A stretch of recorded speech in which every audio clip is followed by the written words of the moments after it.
You are now listening to the Someone's Favorite Productions podcast network.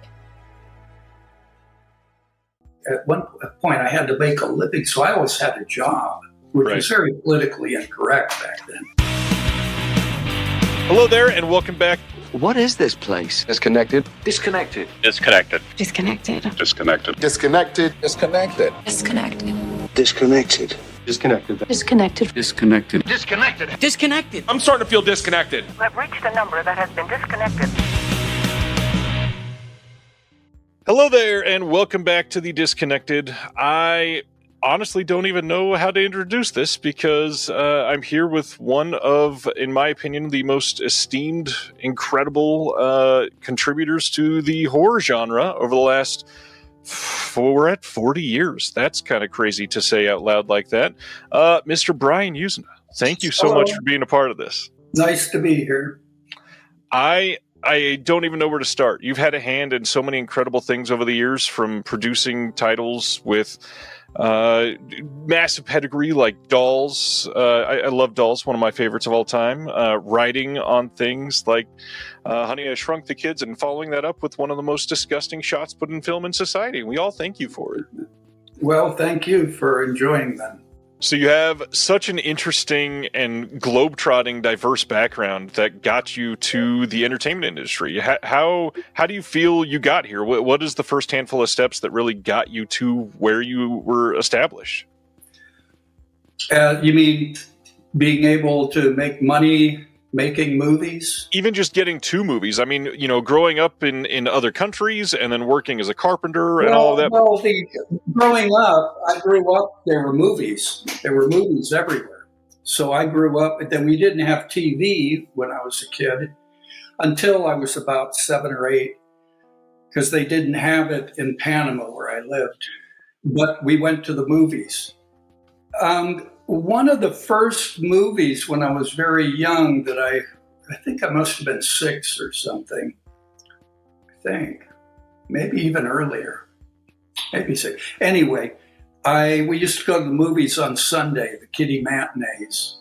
Nice. And I saw The Creature with the Atom Brain. And it just really, gave me sleepless nights. Nice. And then the next, fantastic movie, genre movie I remember was The Seventh Voyage of Sinbad. Oh, wow. And that was, and the skeleton part really scared me and and gave me nightmares. And then, of course, the woman jumping into the urn with the snake and coming out as the snake woman. Yeah. Was very disturbing to me. I didn't quite know why. And then another big genre movie that was very influential to me around that same era when I was, in grammar school was the Ten Commandments. Oh, interesting. Which was which you would think that's, it's a biblical epic. Yeah. And it was made for all audiences, back then.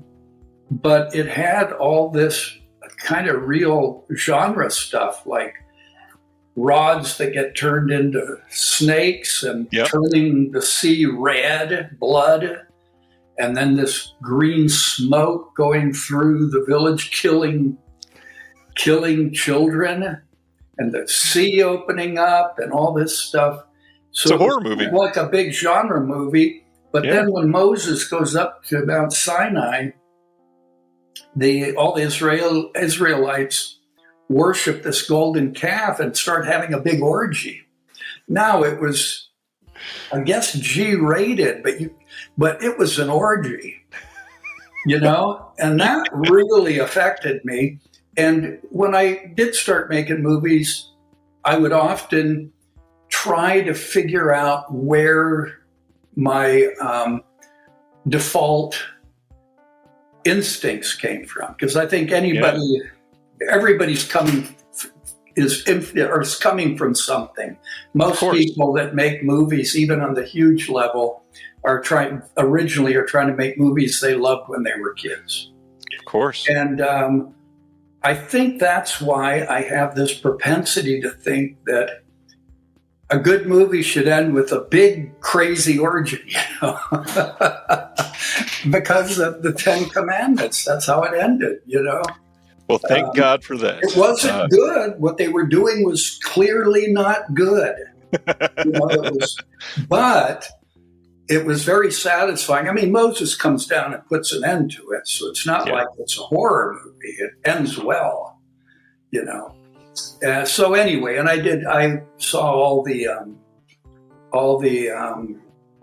like the House on Haunted Hill and the Tingler and the Universal and Hammer William was Castle coming out then. I saw when I was at first, I only saw the trailers of Hammer, but that was pretty scary. And then, of course, I saw all the Hammers. But by the time I got to middle school, I was all into the Corbin's Poe series. And, I saw Psycho when it first came out, and I was like, nice. 11. Yeah, that. Boy, I couldn't take a shower for weeks and all that kind of. It's very disturbing to me, this idea that there could be somebody else inside you, Yeah. But so anyway, I did read. I read. I was really into fairy tales when I first started reading, and that's basically the origins of, I guess you'd call it, folk horror.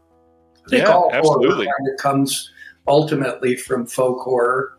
And when I was a kid, not having TV, and if we did have it, it'd be a few hours a day and just be kind of like the news and stuff.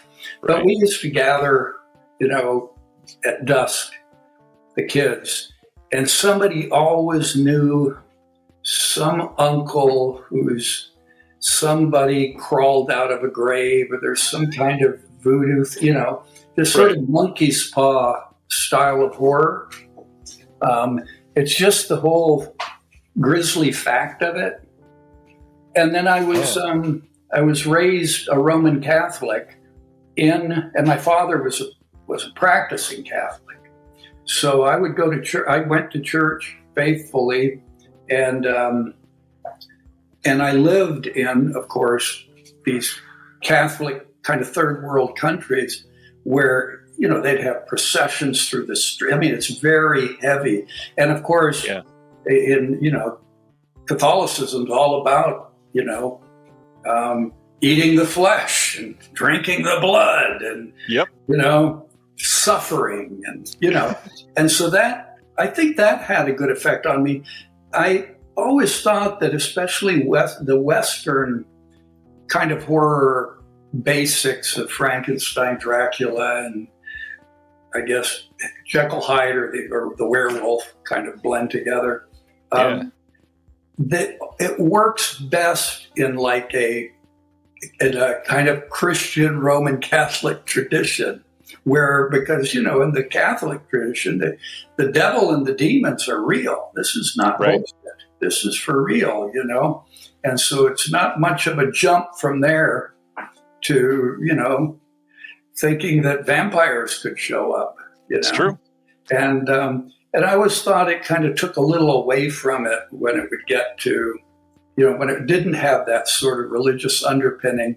But then when you'd see the Asian non-Christian based horror, you'd see that they do quite well with their vampires and werewolves and ghosts and stuff. Yep. You just have to settle into the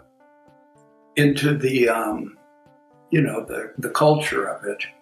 But that was kind of how I think that's how I got a taste for horror. I just always liked it. Yeah. And then when I ended up having to make a living, I didn't grow up anywhere near LA. And back in the 50s, 60s, even 70s,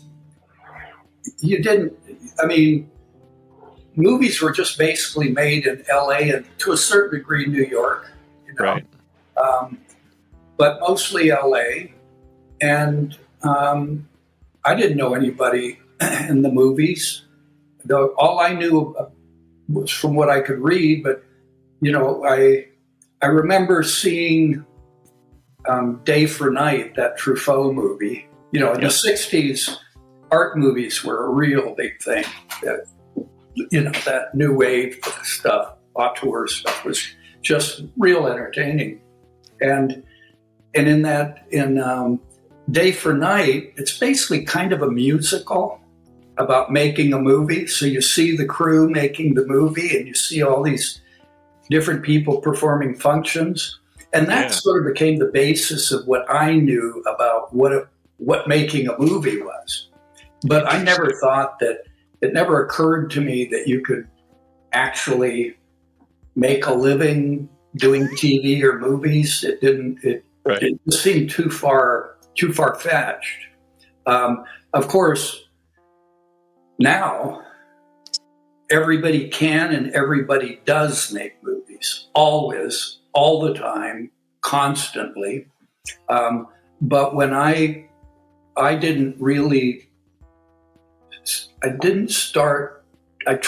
started shooting with a 16 millimeter camera when I was given a Bolex 16 millimeter wind up 3 lens. These were these Bolex cameras that were used for news gathering in the 70s. When a crew would go out to do the news, they would have that, and they didn't have sound or anything. It was just, and you had 3 lenses, and you wound it up for like 100 feet. I got one, and at that time I was living in the country, and I started shooting my goats and my turkeys and stuff, and then I'd project it at night on my projector after I developed it. It would be in black and white. Yeah. I went, wow, that's like Bergman. This is a movie, And so then I started. I tried making a short film, and because I got a Betamax. Nice. The first in my neighborhood to have a Betamax, and then I recorded a couple movies and watched them over and over. One was Kubrick's The Killing, and the other was The Spiral Staircase. Wow, and nice. For the first time, I could see that there's shots. There's not just scenes, there's shots. Yep. And that was a big eye-opener for me. That then I started realizing, because I could go back and forward. Right. I could control it. When I went to the movies, it just happened. It's an experience to watch over you. As close as I could get, because I wanted to get inside it. Of course, once I started making movies, I wanted to see the frame. Yeah. I went just the other way. I don't want to be immersed in it. Yeah. But so anyway, that was, I started getting interested in it and started reading like Box Office Magazine and Weekly Variety, and going, God, maybe could you make I'll try making a movie. I did a short film. I thought it was great till I showed it to my friends. And then it turned out it wasn't, And I'm like that as a cook, too. When I cook for myself, it's just delicious. But if I have to share the meal with somebody, I start realizing it's not that good, And so then when I decided to try to make I thought I'm going to try to make a real movie. I'll go out. And so I put an ad in Variety that said horror movie director wanted. And I got, this is before fax machines. This is like 1982. I got like hundreds of letters. I would say 90% were from LA and 10 or 20% were from New York. Well, New York was easy because I could drive up there from North Carolina. Right. But LA, I'd have to fly out for a few days, and I'd just have meetings all day. And then I started realizing that everybody that I met out there was just like me. There were people who were from somewhere else, but they wanted to make movies. Yep. And of course, the ones I met were the ones that wanted to make genre movies. And, not having gone to film school or ever had any kind of education in entertainment, I just picked it up from meeting people. And the first time I went to a film market, it was the American Film Market. And when I saw that, I went, oh, this is how you do it. You kind of make the movie, you go and sell it to all these countries, because this was the great era of video when anybody could go to market with your movie, which is kind of why the movies of the 80s have this unique characteristic. Yep. They were being financed by video when the majors wouldn't get into it. And so there's a lot of people making companies producing and selling movies who would never be let into the big, could never have worked in the big time. Once I saw how that worked, everybody was kind of doing it. Right. And I was lucky because I raised the money to make my own movie, so I could start out at the top, Smart man. That's a good choice. So around this time, one Stuart Gordon came into your life. Obviously, Stuart has passed now, and a lot of people have really begun to discover the magic that Stuart was. And you and Stuart had a lot in common. I mean, showing these crazy practical effects that are depraved and terrifying, but also with this just amazing sense of humor with it that we all come to love. Tell us about Stuart Gordon in those early days. What did you like about it? When I was looking for a director, it eventually led to me going to Chicago and meeting Stuart, who at that time was had been working for 10 years in theater. Yeah. So he had never made a movie, but he was a professional. He was the creative director of his own theater, and he loved to shock people, because the first time he really got his picture on the front page of the paper in Madison, Wisconsin, where he went to college, was because in college he put on a theatrical play version of Peter Pan where all the actors were naked. You got to remember, this is in the hippie times. Right. And so the police shut it down, and it was a lot of noise, and Stuart loved it. He was like, this is what I want, And in the organic theater that he ran, he did just regular plays, but he did really ambitious sci-fi and kind of horror stuff. And I went to see a couple of them, and I thought, wow, this guy, I could work with him, and he knows what he's doing, and so he had already co-written a pilot for a Reanimator TV show. And so we developed it into a feature and shot it. We, luckily for both of us, he was, of course, I knew he was excessive. So I liked that. And I also he was lucky that I did want that. Yeah. And we didn't have to argue with anybody. And I wanted it to be very exploitative, because as a horror fan, I like bad horror movies. Of course. And not bad regular movies, but bad horror movies I like. And which I think is the definition of a horror fan.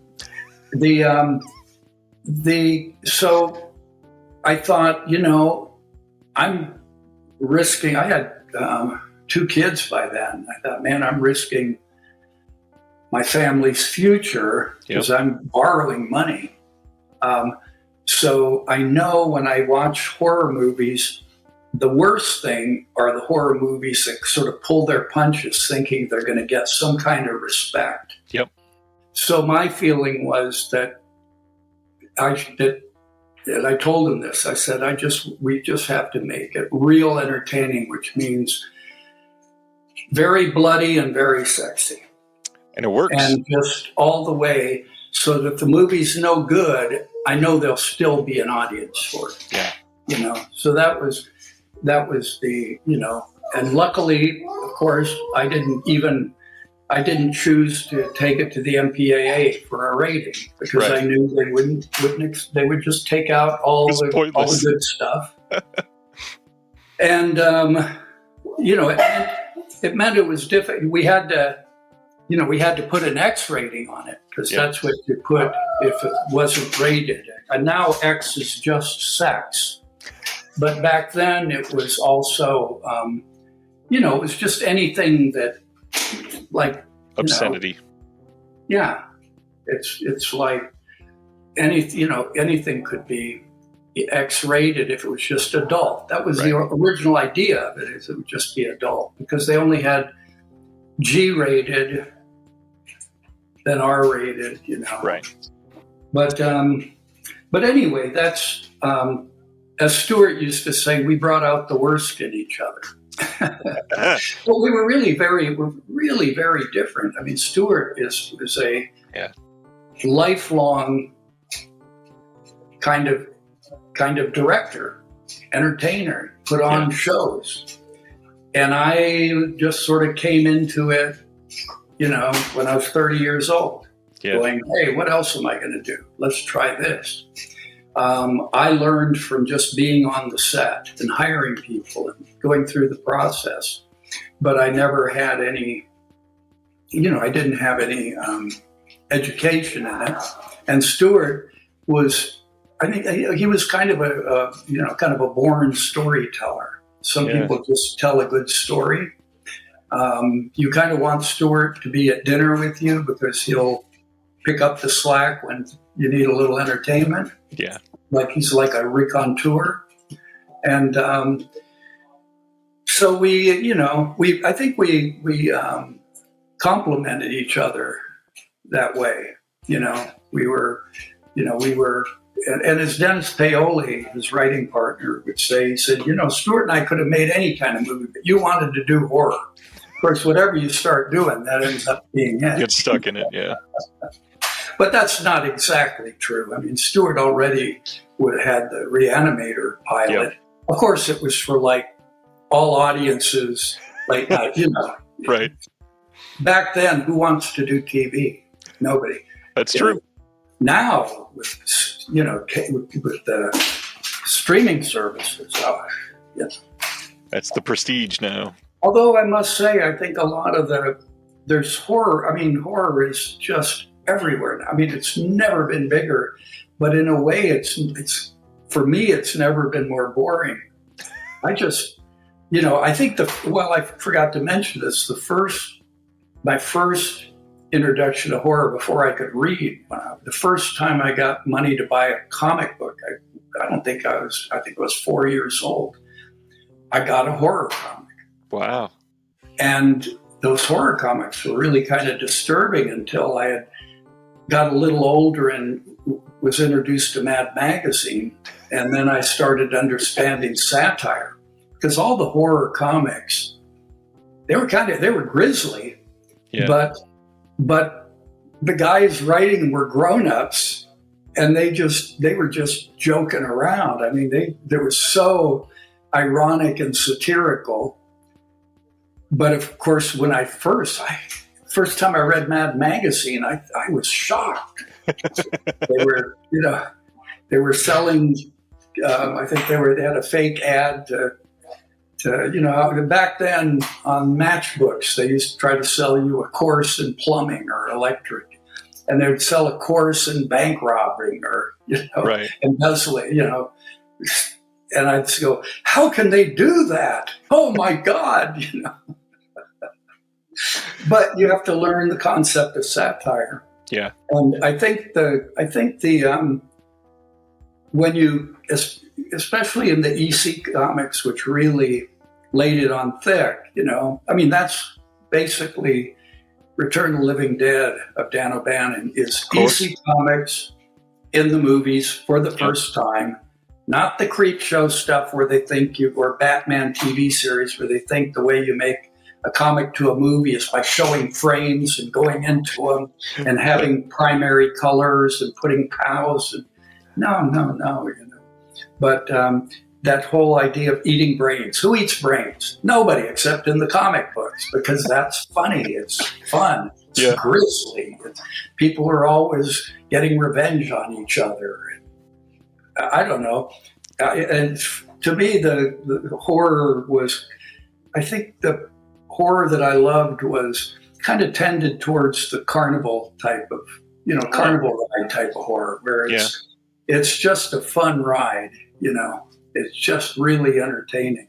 But I loved, Rosemary's Baby and The Exorcist and the real kind of high-end horror. Right. Well, you say horror today is boring. What do you feel like it's missing? What do you think we've lost since Reanimator? I don't know, just the fun of it. I think people take themselves so seriously. Yes. Everybody's an author, Everybody's, the movie isn't, it's not just a movie. It's not just a horror movie. It's really about, something else. It's message forward. Yeah. Everything's like more than that. It's not, or it ends up being like The Walking Dead or something, where it's basically a soap opera with gore effects. Well, obviously it's got a huge audience. I'm not, hey, I wish I made Walking Dead. but, for my money, I prefer to watch, Humanoids from the Deep. Yeah. And I'm not, and even stuff like Halloween was ironic. It was, of course, it wasn't, you didn't laugh at it, but it was just ironic. It was funny. How could this guy, he didn't just kill him, he had to put up a tombstone. Knowing how you feel. Then there's The Last House on the Left and the Hills Have Eyes, and those don't give you much room for irony. Although Wes Craven classically has a lot of humor in his stuff too, so it's all there. Well, with Freddy especially. Knowing how you feel about the current horror realm, are you watching much current stuff, or are you just kind of letting it go by?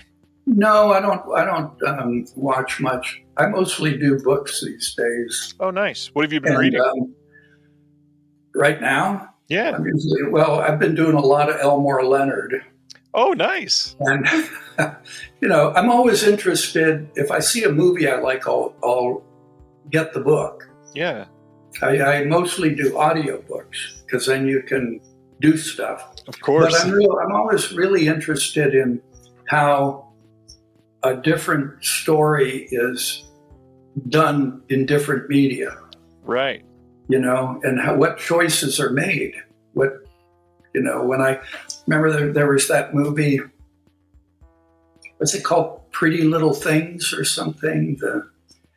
The one with the girl they put her baby's brain in her body or something. Oh, Poor Things. Poor Things, yeah. Yes. Well, when I saw that, and it has a lot of sort of Bride of Reanimator stuff in it, Yeah. But, I didn't care much for the message forward. I think it's amusing that a movie that purports to be sort of a message forward feminist, female empowerment movie basically creates the ultimate pedophile's dream in its main character. A young woman with a child's mind who just wants to fucking have orgasms. That's female empowerment. Okay. But anyway, so I immediately went and got the book and read it. And that explained a lot to me. Nice. Why it was the way it was. And the book is a found footage thing anyway, by the way.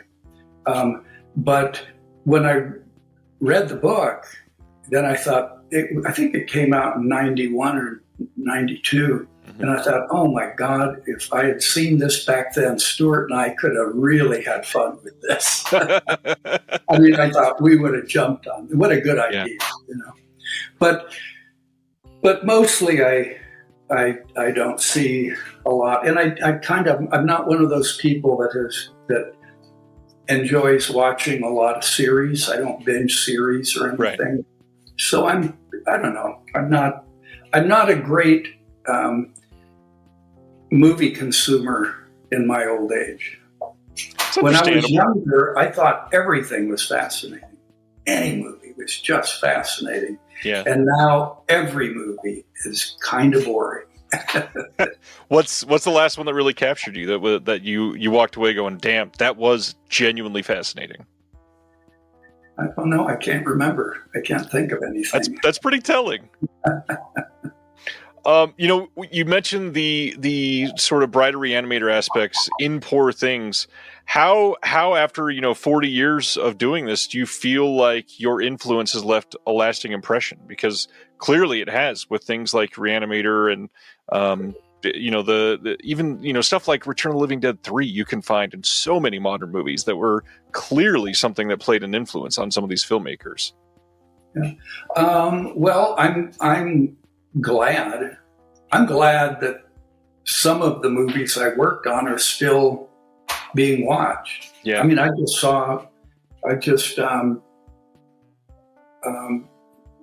think 3 weekends ago was at a screening of Return of the Living Dead 3 and Society. Yeah. Because I did the Q&A, And beforehand, I was part of a burlesque act where I got my guts pulled out and my brains eaten. You were there. You weren't there, but Jeremy was. Yeah, Jeremy was there. I love that you're still so just happy to be a part of things like that. And a lot of people that made stuff like Bride of Reanimator by this time would have either, I don't know, famously calmed down and gone a little tepid. But you're just like, fuck it, we're just going to live in the genre and make the best of it. And that's so. Well, if I was incredible. making movies, it might be different. I don't know. Yeah. I think there's something innate, So I don't know what I would do now. I'd probably not want to work that hard. I remember people telling me, older movie people, when I was in the midst of everything, that's saying, why don't you direct a movie? And they'd say, God, you got to get up so early. Yeah. Or stay up too late. But when you're doing it, of course, I had kids and I had to work hard, but also I it was just pedal to the metal. Let's go, Speaking of kids, in 1 year, you go, this is still so funny to me.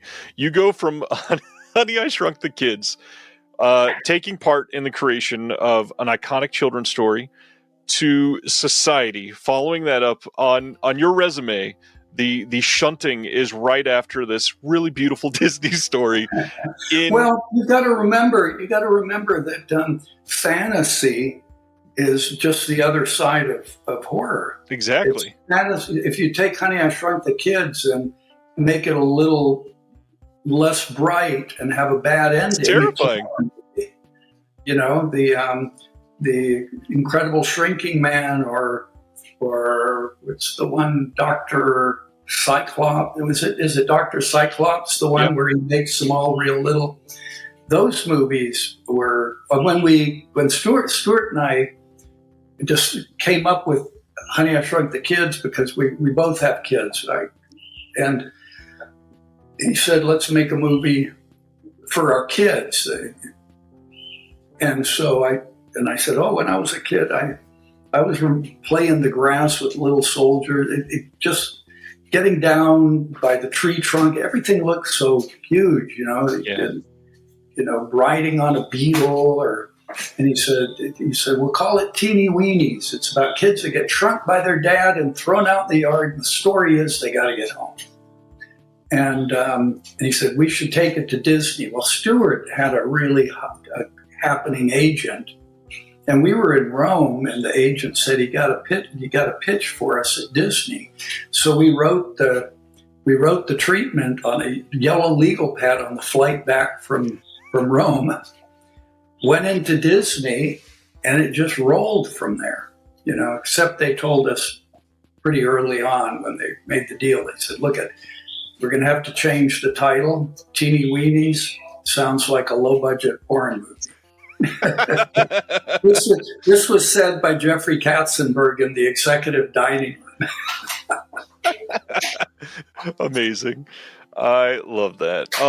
So with things that you've got this partnership with Stuart, and you're making all these relationships, and now you're coming in and going into established franchises where a first film has been made and adding to the canon. Was there ever innate pressure on you when you're stepping into Reanimator or Return of the Living Dead or Silent Night, Deadly Night to make something incredible for the fans of the first ones? Yeah, I mean especially Reanimator. Yeah. But the thing is, see, I wasn't someone, after making 3 movies with Stuart, then I tried making a movie of Dan O'Bannon, and then he backed out, and I had another one set up with Stuart, and he backed out. And then I thought, well, that's a good excuse for me to direct. So I can make the deal and make the movie, do it all.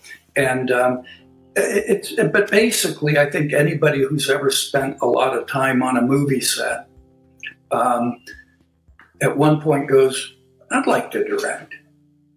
It doesn't seem that hard. I mean, it seems like the director gets to just make all these little decisions, and everybody thinks they're wonderful. And simple. They seem all very, seems sort of arbitrary. Yeah.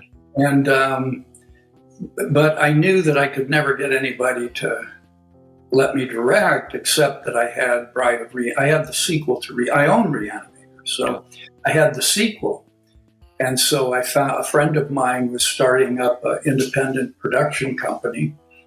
And I said, well, listen, I'll let you finance the sequel to Reanimator. But it has to be a 2-pick, but I have to direct, produce, be in charge, and all that. And but it has to be a 2-picture deal, because I had been told by a French distributor once that usually a first-time director makes 2 pictures in one, his first and his last. And so, because if you make a first movie, it's likely it's not going to be any good. Right. Stuart Gordon, to the contrary. Although, remember, Stuart was the theater director for 10 years. Yep. So I said, look, you can finance Reanimator sequel, but it has to be 2-picture deal, and that's the second one. So that way, the first movie, if I failed, I know I have another chance. I can learn from my mistakes. So it was basically just a logical idea. And then I was looking for a project, and a guy gave me the script of Society, and I really liked the paranoia of it, but it didn't have any fantastic element. It was just sort of like this blood cult. And so I had just been working with Dan O'Bannon for about a year on a project that he was going to direct called The Men, about a woman that discovers all men are aliens. A concept that in the 80s would have worked. Yep. Today it wouldn't. Gender fluid doesn't work for those kinds of movies. And so it was, what I loved about it, it was very pulpy, but it was real paranoia. This woman starts realizing there's something going on that is under the surface, that is really weird. And so that's what Society had, was this idea that this kid's in Beverly Hills, and he's he's going crazy. He's going to see a shrink, He's just thinks his parents are up to something horrible, and they are. But so that's why back then I just didn't think a lot. I just said, oh, let's do this. And the money was coming from Japan, and there's a Japanese effects artist in Hollywood named Screaming Mad George, and I saw him. And we just started developing ideas. And I was at that time trying to think, I'm really into effects. Yeah. And if I was going to make a movie, it was going to have effects. And at that time, Nightmare on Elm Street was every new one that came out was just sort of, what the rubber guys could do now with all these new kind of materials and the new concepts of making replacement puppets by changing the angle so it could, without digital, that was always a problem. And of course. When I watched The Werewolf, I just always wanted to watch the scene where he's growing the hair in his face, even though you could see it kind of shift, Yep. And that's the magic. It's the metamorphosis. I think maybe, and I thought, well, what effect haven't they done that I'd like to see? And I thought about the skin melding. And I think the origin of that might have been from seeing the late night movies on TV of Dr. X by Michaelxcreates. Yeah. And in Dr. X, they have a color sequence where he's got this synthetic skin. And it kind of melts his flesh together or something. So I think that maybe had some influence somehow. But anyway, I just imagined flesh melding together. And then when I met George, we just looked at all these Dali paintings. He's a surrealist painter. So then we started picking Dali images to build on. And then we'd have meetings at my house here with the writers, Rick Fry and Woody Keith. Woody Keith is now Zeph Daniel. And we just started going in that direction. They weren't, they totally were good with it. There was no this is our image. No, there was none of that. And I think it was Woody who came up with the word shunting for the great ending. Right. And but it was only because I had The Bride of Reanimator as my leverage. And I was working with people who were just starting out, and nobody was around to say no. Nobody was like saying, do this, do that, or, so that made it, that made it possible to just follow that idea where it went. People, I think what people don't realize is that the shunting is one of the best guy in a suit movies ever, Yep. I mean, I know The Creature from Black Lagoon. I mean, that thing was swimming, but that guy was swimming. And I produced Guyver, which has the best, suit monsters doing martial arts you'll ever see. It's incredible. 4K just came out last year.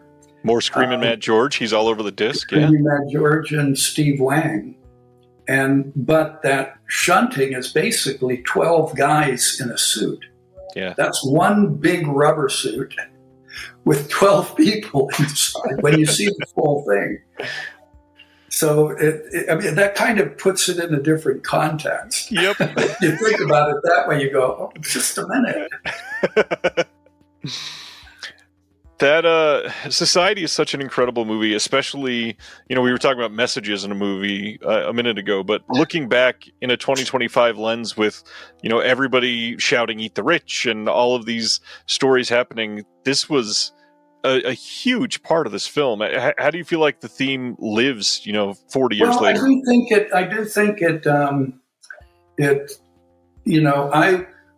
I was I was very conscious of the political part of it, because I went to college during the 60s great protests. Right. Everybody was political. It was a hell of a lot of fun because we were all 18 years old, and, or a lot of people were older, but I was 18, 20 years old. It was just, politics was great, turn on, tune in, drop out, and I did that. And so the idea, and of course, it was all leftist politics. Yep. Back then, it seemed like the country was just going to explode, and I was a part of the left, and but I wasn't all that radical. At least in my personal life, I was, but politically, I had to make at one point I had to make a living, so I always had a job, which was very politically incorrect back then, and I kind of could see that you really wouldn't want the people on the fringe to run things. Well, today it's 180 degrees. Now the right is making the world seem like it's going to blow up. And you don't want those guys to run it. But you really don't want the ones on the far. I think you just got to get rid of the far ends. Yep. I knew that there was fun to be had because what I did was to take the script and just extended it to absurdity. Get it excessive, like you said. So it was about a kid in Beverly Hills, rich people. Yep. Rich people, and the guy who wrote it is that kid, Woody Keith.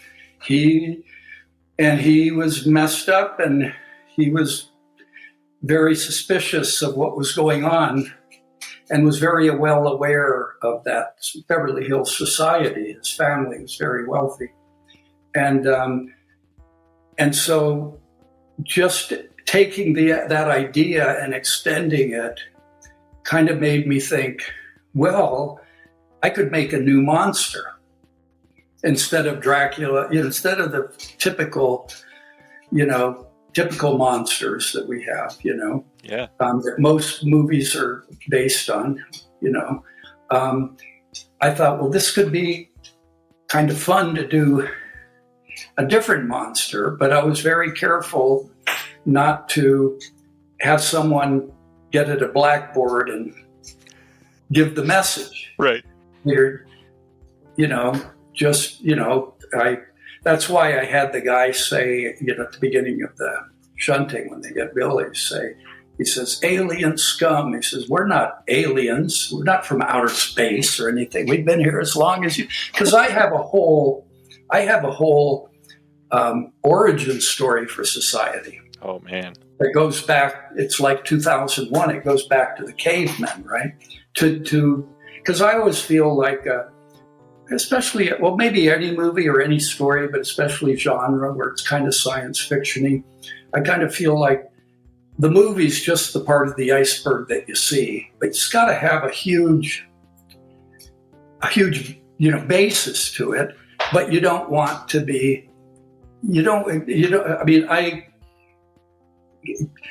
it comes out when he says the rich have always sucked off poor, low class shit like you. Well, that's kind of Marxism, but it's also just reality. It's not. When they released the movie in the UK, where it was actually successful, I said, would you just put on the poster a true story? Because I think it is a true story. It's just, metaphorically speaking, but also there's not a real, I did have, back in the early 70s, a friend of mine in Berkeley used to put out these T-shirts that said, eat the rich, with like a plate and fork and knife. And Milo in the movie actually wears it to the party, but then he ended up having a jacket on. You couldn't see it. Ruined it. But in any case, it didn't matter. I wasn't trying. It wasn't. I just felt like it. That's not really the point of it. It's just the monster. Yeah. And then because at the same time, so I just took what was already in the story and just kind of developed it more. Yeah. And then there was the kind of incest that was in there, the sister and the brother.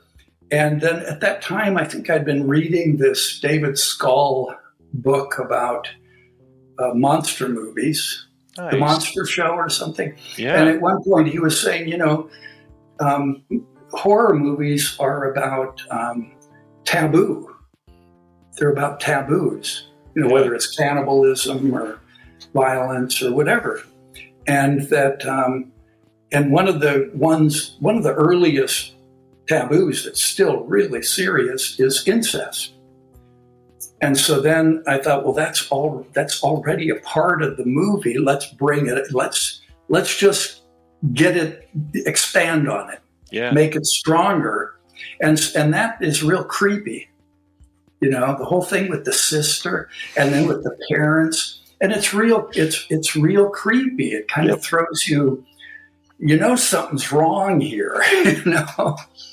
You don't quite, why. But, it's unnerving. You don't really understand why we have such an aversion to it. But so anyway, that was how it started. It was sort of developing those kind of narrative ideas, but then in concert with George, who's coming up with different variations of flesh melding, and then Woody and Rick. They just had the weirdest kind of imaginations. So it was really just sort of a few witches around a bubbling pot. But it was very disappointing for me, because I thought when we made that movie, of course, I always think the movie, especially when I started out, I thought this movie's gonna, back then in Variety, they would put the box office, and they'd list the box office, like Box Office Mojo and all that. And I thought it's going to be number one, But I didn't realize that my taste is not shared by a lot of people. And so if you're Spielberg, what he likes, we all love. I love most of his movies. His taste really, I respond, and so does almost everybody. But my taste, or Stuart's taste, or George's, you're getting into a much more limited number of people. Yeah. And when, Society and Bride kind of came out at the same time, because they were both made under the same deal. So the minute I was in post on Society, I was getting ready to shoot Bride. Nice. And I remember that Bride, even my friends kind of didn't like it, I'm not saying it's a great movie. I was pretty clumsy directing and all that, but it wasn't, but I thought that, it delivers. Yeah. Oh, yeah. Hang in there, it delivers. But then, my friends did kind of like Bride of Reanimator. It's a little more traditional movie. Yeah. But then in the UK, where the UK it was released first in the UK because the company that bought the UK company liked it, so they bought the North American rights. That's why it was released later and ended up being out here later than it was in Europe. But they released it like a regular movie, and it got good reviews. They even brought Billy Warlock over, and it's this whole thing. Of course, back then this is pre-internet, so they'd send me a fax or something. Hey, blah blah blah, and I'd go, "Is this real? I don't know." What do you know? Pranked by fax. I'm not there, And it did, so it did well in UK and France and Spain, Italy. But then here it was like nothing. And so it was really, but then Bride over there, at least in the UK, wasn't seen as any great deal. I think it was more accepted here.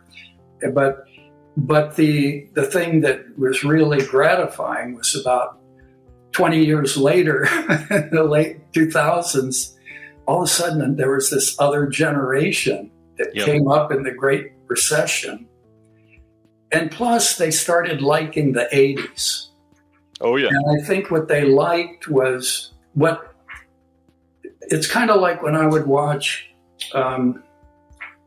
Japanese horror, J-horror. Nice. The Ring and The Grudge and all that, which, by the way, the guy that I made Necronomicon and Crying Freeman from, the Japanese producer, actually created J-horror. He produced The Ring, The Grudge. He showed me the script to The Ring before he made it. Wow. So he was, the Japanese producer on the American remakes. Yeah. Very successful Japanese producer.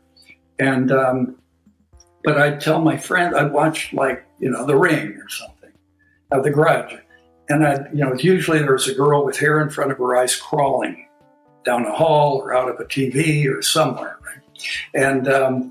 And you'd see the setup for it, and I would sometimes I'd go, well, that seems kind of illogical. That seems kind of stupid. Why would this person do that? And they'd go, it's Japanese. It's the culture. And I think that's what happened with society, is that the part of it that was bad, when it was in its era, they'd go, it's a little dicey there. But in another generation, they'd go, isn't that stupid? They'd say, it's the 80s. It's the 80s. You get absolved. Yeah. You get, it's like, oh, okay, yeah, it's just the 80s. And now they like all the rubber effects. Of course. And I think there's something attractive now. There's something more handmade about the 80s, because you had all these, it was mostly, there were just a lot of amateur filmmakers making movies with companies that were just started up by people who, it wasn't there was no curating by the business. And I think there's something clumsy about the storytelling. Let's watch The Thing, Carpenter's The Thing, and Kurt Russell has a cowboy hat out in Sub-Zero. Yeah, oh yeah, because that's cool. It's the 80s. That's why. But the effects are great in that. Top notch. Just groundbreaking stuff. Yeah. We've talked about so many of your collaborations. There's so many throughout your story that are solid. Screaming at George Stewart. One of the big ones that we haven't really mentioned yet is John Penny. Worked on some films, and then the big thing I always am on here talking about physical media. And you guys just over a year ago now came out and announced Dark Arts. Can you share what that is and what is going on with it? You know what it is? John Penny, I met him when I was trying to find a writer for Return of the Living Dead 3. Yeah. Which it was a whole, the Return of the Living Dead is just a fantastic movie. And the second one, it underperformed. And so the value went way down, which got it down to my level. And I was working with this company called Trimark. And at that time I was working on Warlock 2. So I was working on the story, developing the story. I was going to direct it. And then they got the rights to Return of the Living Dead 3 and asked if I'd want to do that. I said, oh, yeah, because I'd never been against doing sequels, because I remember when Stuart and I were talking about Bride of Reanimator, and Stuart had big-time representation. I've never had an agent, so that's how stupid I am. And he said, my agent says I don't do sequels. And I went, okay, because when you start out, you don't know where you're going. Right. Back then, the only sequels were like The Godfather, It wasn't like now where everything Marvel sequels can be a big thing. Yeah. And I said, okay. But I guess I never really expected that I would be able to make big movies as a director. And I just thought, boy, if somebody gives me a chance to direct a movie, I'm good. And if it's a sequel to something I like, I don't know, I'm happy to do it. Plus, there's a built-in audience too. So then I got a chance to do that, and then they said the only thing that it needed to have, didn't have to have the characters, the actors, none of that stuff. It just had to have the gas and the brainy. And for some reason, I mean, usually I get real into the irony and all the funny, and for some reason, I just wanted to have the main character be living dead to change the dynamic. Because I thought at 1992, there's just been too many zombie movies. What are you going to do? And so I had always thought that the Bride of Reanimator was the best character in that movie. But I didn't have confidence in her. I brought her in at the end like the Bride of Frankenstein. And she shows up and the movie's ending. And I thought, she needs her own movie, kind of. Right? And so that was sort of the one thing I wanted to do. And then I got pitched by many, many writers. And John Penny came in, and he had the story of the military weapon zombies and the freeze them with the bullet, and the other colonel who thought they should do it a different way, and it was a Romeo and Juliet. It was a kids on the run, right? And the girl was dead, and so wow, that was it for me. And so we immediately started developing it and working on it. And we've been good friends ever since. And we work on a lot of stuff. And then about, a few years ago, everybody's making movies, and they make these no budget movies. They call them micro budget. And I can't be in that business. Nobody's going to work for me for free. Right. But I said, hey, we could sell them, because I was a partner in a sales company in the 2000s. I think I started in about 2007 or something. So I wanted to get into sales, and because it's really hard to make a movie and then not be able to touch it. Right. And so you kind of, and actually selling movies is how you get movies financed. That's how you get the money, is by selling them. And so I kind of got into that. And then we started out at first with Dark Arts. We just started out being producers' reps. I said, there's all these people making independent movies, but they don't know how to make a deal. And I lived it, because when I made Reanimator, I unfortunately got a company to sell it and distribute it, who just kept all the money. And I had to sue them. And it was terrible. And because I didn't know, you read the content, you don't know what the business is. Plus no representation, like you said. And so then what we would do we would just say, somebody has a movie, and say, we'll set you up with a foreign sales deal. Yeah. And so we'll find someone to sell it for you, and we'll help you. We'll make the contract for you and make it a contract that's going to be good for you. And then we get a commission, like an agent or something. And so we start doing it that way, and then that kind of turns into doing North America, domestic, because a lot of those sales companies also do domestic. So then we start getting into that, and so then we just started thinking, we might as well just get into this, because we can. If when people would show me a movie that they made, and I'd say, hey, let me sell it, if it's a horror movie or something. Right. And then I'd say, but next time would you just send the script ahead of time? Would you just talk to us? It's not about spending more money, but because most of these folks, most of them, I'd say, are not in LA. Right. So if you're in LA, you're in the midst of everything. You still need help, but if you're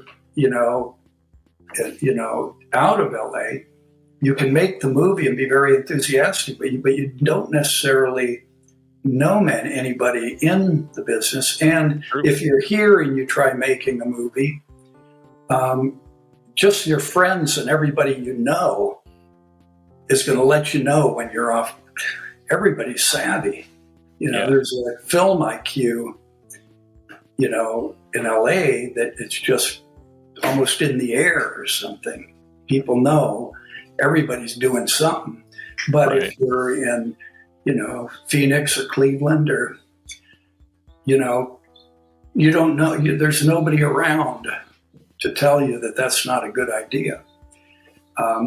So anyway, we got into it so that we could get in on the micro budget stuff, and it's a lot of work, but luckily John does most of it.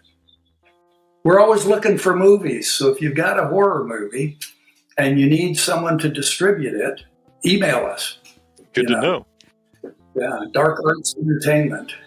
Dark Arts announced that they were partnering with MVD to be putting out. Is that for the physical side? Yeah, we do the retail through MVD.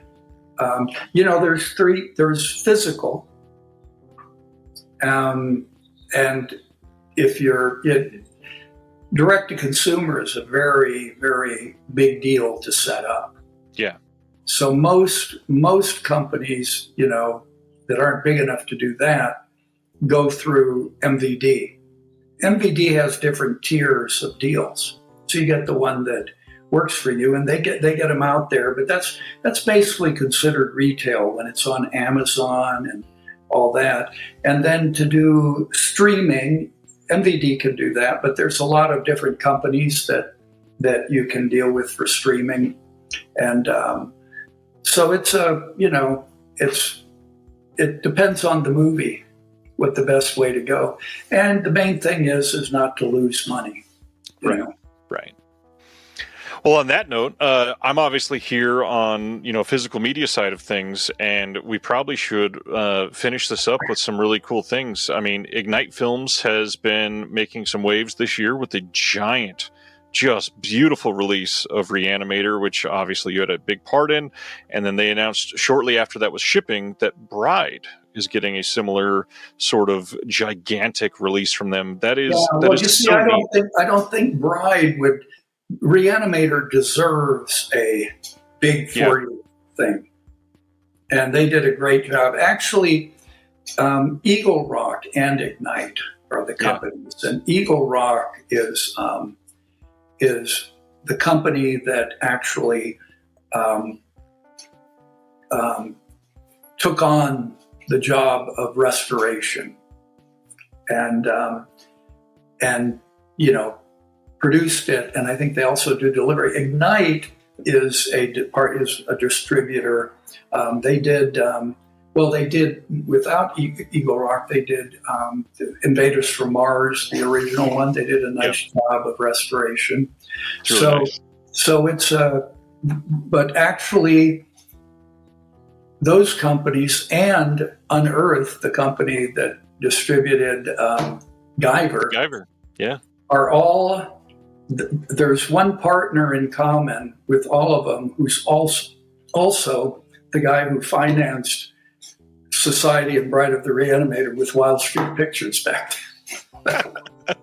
He's got his hand in everything. Wow.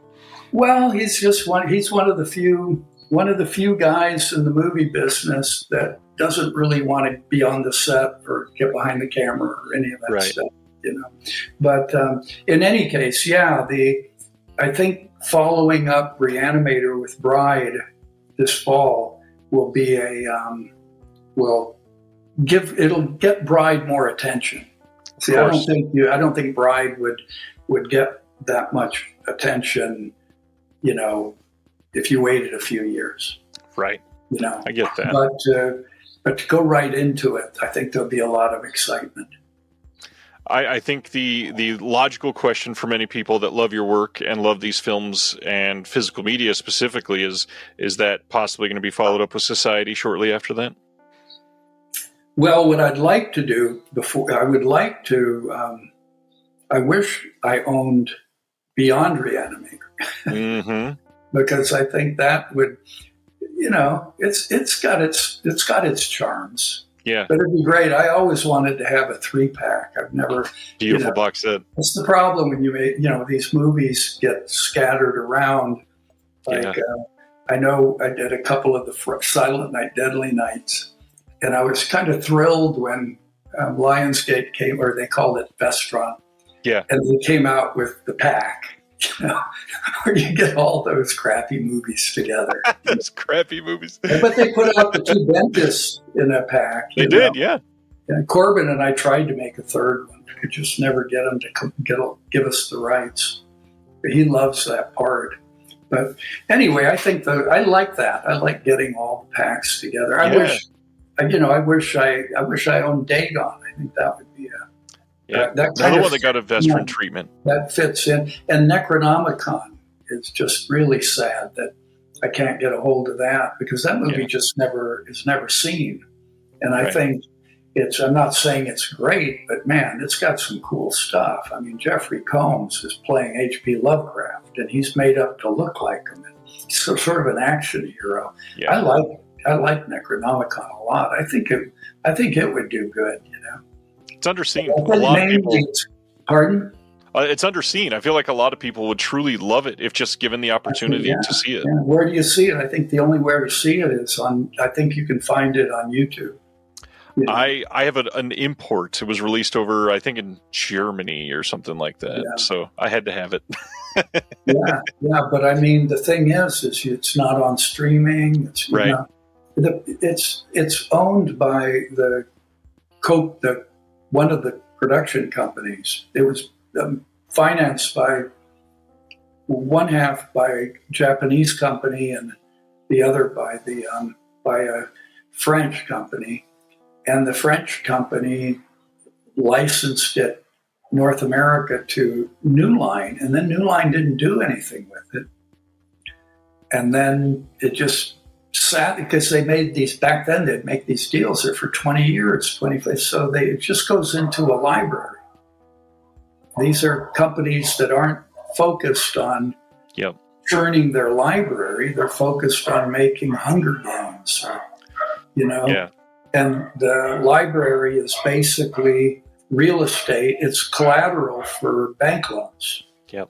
So they don't have an interest. It's not worth their while to even sometimes license it out for someone else to put it out, because they got to get their lawyers to deal.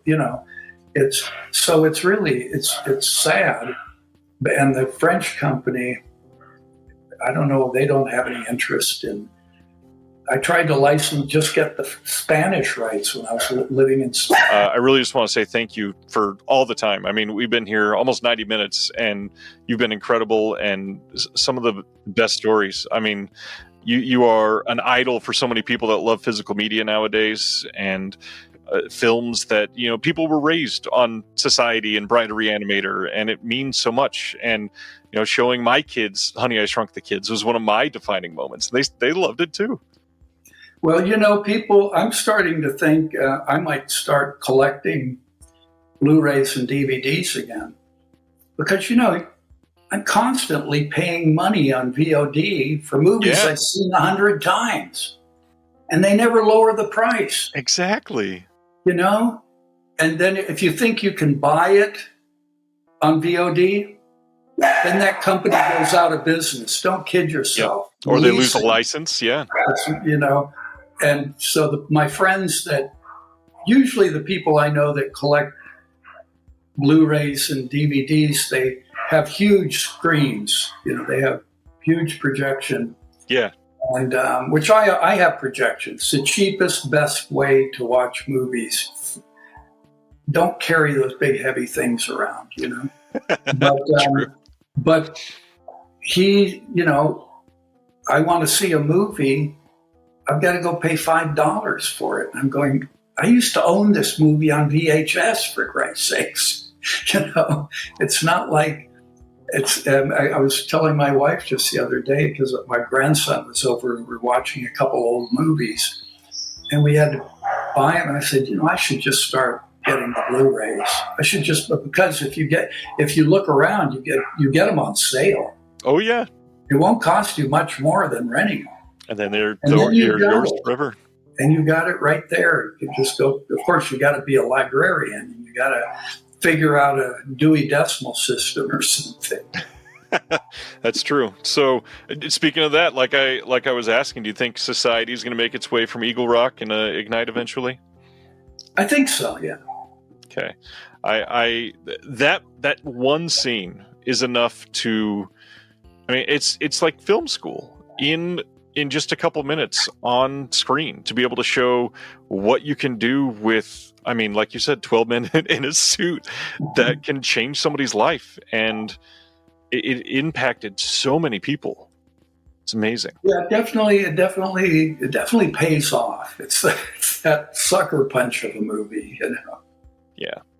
You just have to hang in there, I agree, and it's one of those stories that pays off. I mean, you ask anybody if they're watching that movie, pause it 45 minutes into it. Tell me how this movie ends if you've never seen it. Nobody's going to ever guess that.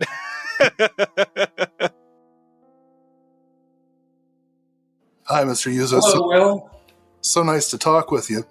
I have been a media studies professor at the University of North Carolina, Greensboro for about 20 years now. And I teach several of your movies. And they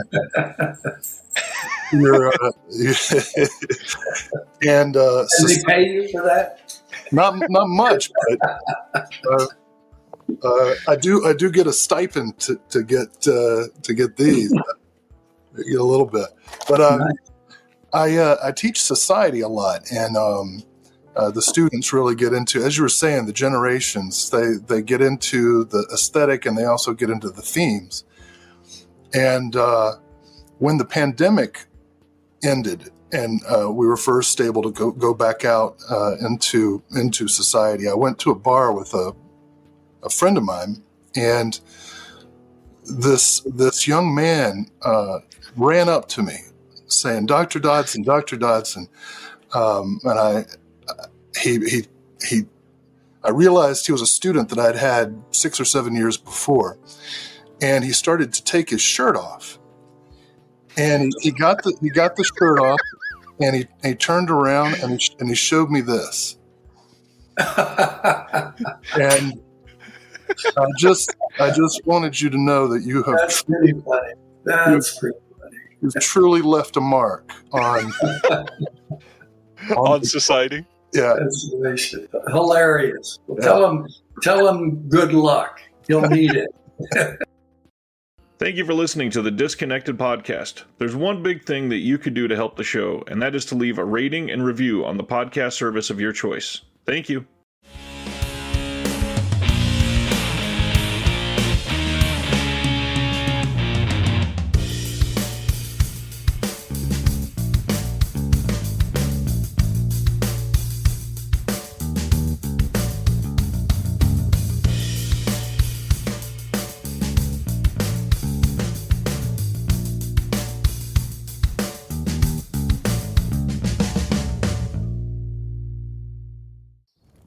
Have you ever wanted to dive deeper into the horror movies you love? Beyond the Blood is a horror podcast for fans who want more than just surface level screams. We do deep dives into the movies that shaped us, digging into director commentaries, behind the scenes stories, deleted scenes, and the special features that most people skip. Each episode is a love letter to the genre. We break down how these films were made, the creative risks that paid off or didn't, and the lasting impact they've had on the genre as a whole. From 70s slashers to modern nightmares, we celebrate the craft, chaos, and characters that keep us coming back. If you're the kind of fan who rewatches movies with the commentary on, or you simply grew up in the video store horror aisle, the Beyond the Blood podcast was made for you. New episodes every single week. Subscribe, and let's dig deep. Welcome to the Beyond the Blood podcast.